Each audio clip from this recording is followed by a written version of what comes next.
Ladies and gentlemen, welcome back to the workshop. It is fantastic to have you here. It's going to be a fantastic day. We're going to make some great progress on the frame lock folding knife. Before we get going, I want to thank today's sponsor, which is Dollar Shave Club, and you can get their trial kit, their poop shower shave trial kit, for $5 with free shipping. The great thing about Dollar Shave Club, you get to spend more time in the shop making stuff, less time at the grocery store, walking up and down the aisle, trying to work out what is the best razor for you. For $5, you get a razor, you get a month's worth of razor blades, you get all this stuff. Amazing smelling shower gel, shave butter, one wipe chart, all this great stuff. Anyway, I'm going to talk about that at the end. So thank you, Dollar Shave Club, for sponsoring this video. You guys can get that trial kit at dollarshaveclub.com/forge. Let's get straight on with the video. So the first step today, indeed, was working out where on the blade I was going to drill and ream a hole. In hindsight, I should not have reamed it. I used a little center finder on a wiggler. I drilled to 5.8 millimeters and reamed to 6 millimeters at half the speed and twice the feed.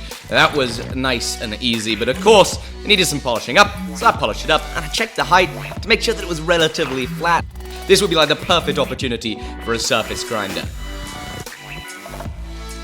Putting it all together with the bronze thrush washers, installing it and seeing how the feel went, kinda gave me some good inklings as to the next steps, and those next steps were, I had messed up that little bronze bearing that I made. I needed to make another one from some bronze, so I turned it up and I made a mistake. I made a big mistake. I measured from the end with my 3mm wide parting tool, and I did not account for the 3mm of the parting tool, so I was 3mm short. I was 4mm short on the first one, 3mm on the second, but that is just perfect opportunity to go and do a little more practice on the lathe, make another one, which was fun. I'm getting better, slowly. Trying to. Turning chips is a total blast. I ended up turning a few thousandths of a millimeter per hour, then I used some 400 grit sandpaper to get it a little bit closer. That little jig there helped me true up the ends, and then of course, I was able to have a look at it, have a think, have a ponder, and there we go. Right, so I made a new pivot. It went a hell of a lot faster, and this is not a bad thing that I had to make another one because, like I keep saying, I have no clue how to do this stuff. And so the more I do it, the more I practice, and the easier it's getting, and the better the degree of understanding that I have about the whole process is getting. So that's good, especially because, oh my goodness, it just feels so good. It's like silky smooth. It's great. Anyway, one problem, doesn't close, doesn't open all the way. I put some Sharpie here on the back and here on the front, and what we're now gonna do is we're gonna whittle away our material such that it will close all the way and open all the way. I'm gonna start with this top one here before I go to that one. Hopefully I don't mess it up.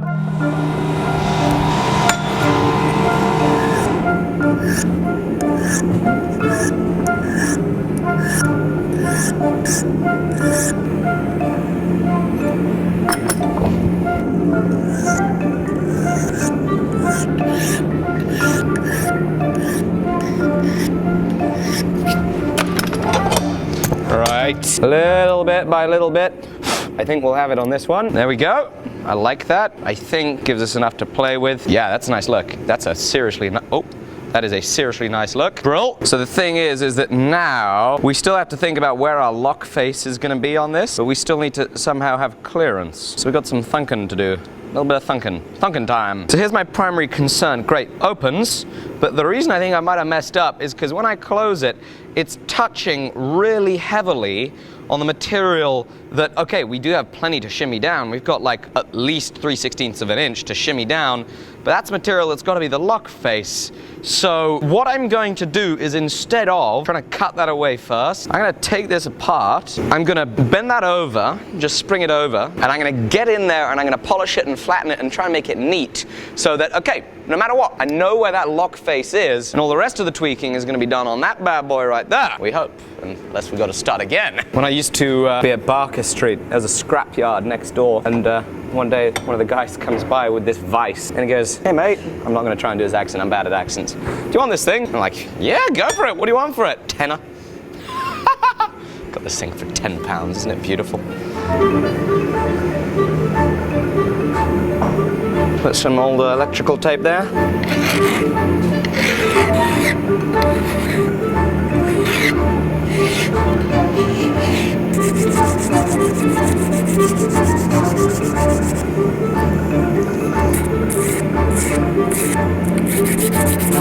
Okay, let's do some 800 grit. So I had to bend it out of the way there to access it. This stock as is like normalized, I'd say. And you can see it actually held its shape. So this is gonna definitely have to have some sort of heat treatment to it, which is a little sad because it means I'm gonna end up oxidizing the nice stuff that I've done. But I think I might try some stuff to try and keep that down. I sadly touched in there with the file through the tape. But anyway, so here we are in the open position. That is as far closed as it goes. Now, I'm gonna throw a vice grip on there, take a razor blade, give it a scribe. And in case you wanted to know, this is a great way to blunt a razor blade. We'll know for sure we've got to start again if, when I grind off all the material, about, let's say 100,000ths of an inch proud of that scribe line, we still can't get it to close properly. To the grinder we go. Nope, I'm gonna do it with a file. Gently does it.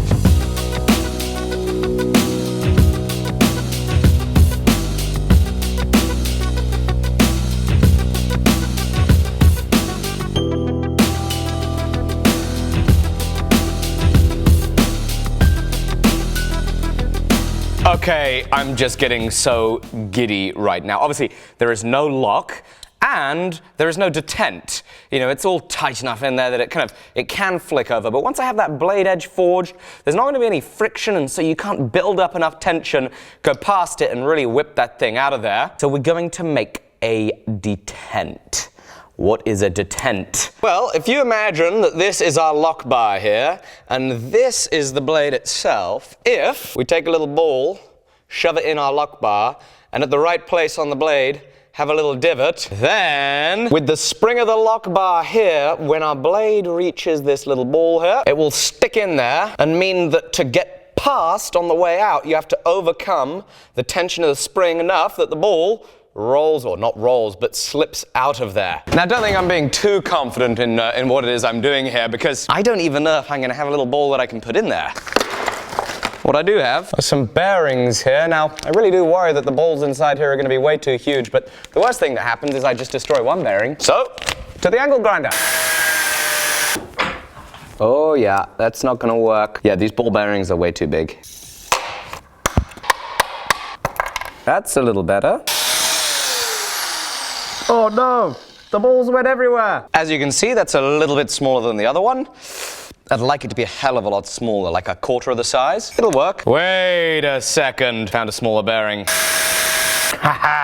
There we go. That'll work. Right, I've thought about it for a good little while in terms of what are the next steps. I don't think it's a sensible idea to try and set this up and put that hole in there and do another thing that's going to get affected by the heat treat, because that is going to oxidize stuff. I do think it was pretty stupid for me to ream that blade before heat treat.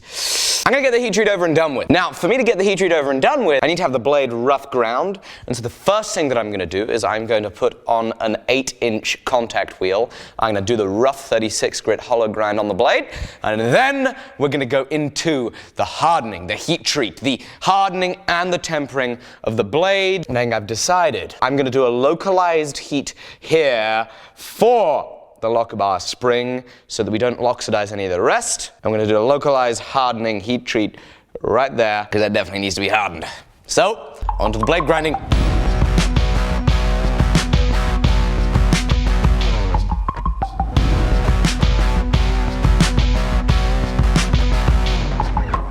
Oh yeah! This is so cool!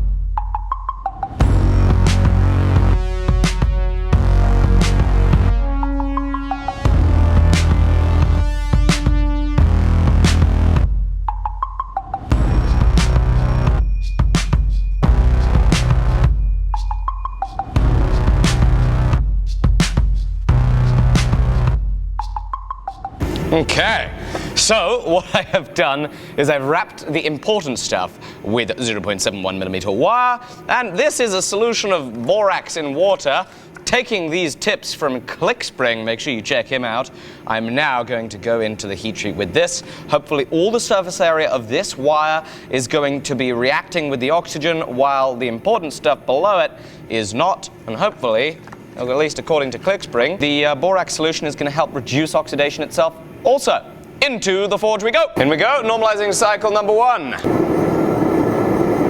Cycle number 1, there we go. While that's cooling down in its normalizing cycle, I'm going to warm up the oil. It'll quench faster and make a harder blade. I have no idea how. We're also going to normalize this little spring here on our Lockama Watchamadoodah, giving it a little bit of a bend. I'm making sure I get heat into the sides here, since that's going to be, there's so much mass to heat up. It's going to be very quick to heat up that little tiny bit. There we go, normalizing cycle number 1 on the spring. And would you look at that, perfect timing to put the blade back in the forge. So normalizing cycle number 2.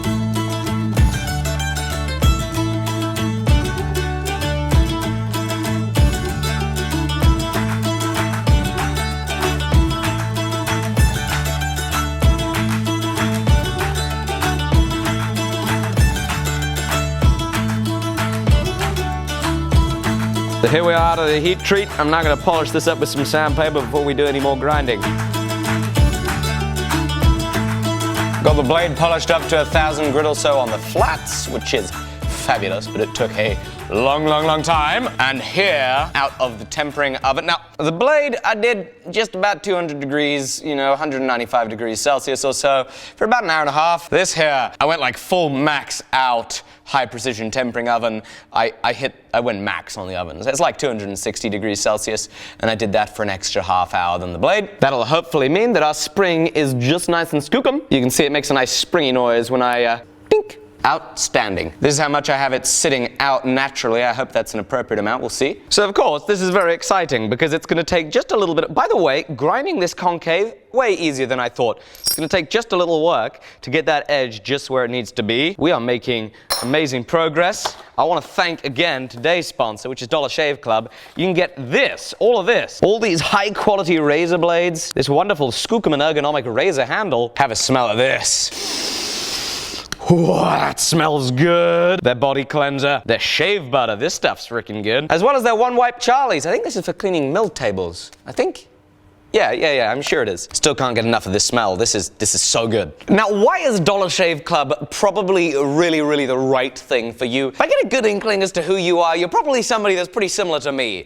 I'm the type of person that really likes making stuff and being in the workshop. I'm not the type of person that likes going into the grocery store aisle and wandering up and down it, trying to work out what is exactly the razor that I need to buy. And why are these blades like 25 bucks a pack? That is ridiculous. I have no desire to walk up and down a grocery store aisle looking at razors. I want to make stuff. That is why Dollar Shave Club is amazing, because that whole trial set is $5. Free shipping in the US. Unbelievable. Whole month's worth of shaving and smelling wonderful for $5. You do it all from the comfort of your computer or your phone. When you end up signing up and you get your blades for like a couple bucks a month, you don't have to do anything. Easy as pie. You don't have to go to the store and think about it. No. You get to stay in your workshop or in your garage at home and make stuff, and your razor blades will show up when you want them thanks to Dollar Shave Club. No messing around, no hassle.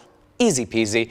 Of course, ladies and gentlemen, there's a link in the description below where you, for $5, can get the Dollar Shave Club Poop Shower and Shave Kit. It's delivered straight to your door. Thank you very much, Dollar Shave Club, for sponsoring this episode. I am so grateful to those of you that hop down below and make the whole experience of shaving and keeping yourself clean easier than it's ever been, because that's a wonderful way to support this channel and what it is that we do. So don't forget to get your trial kit, only $5 at dollarshaveclub.com/forge.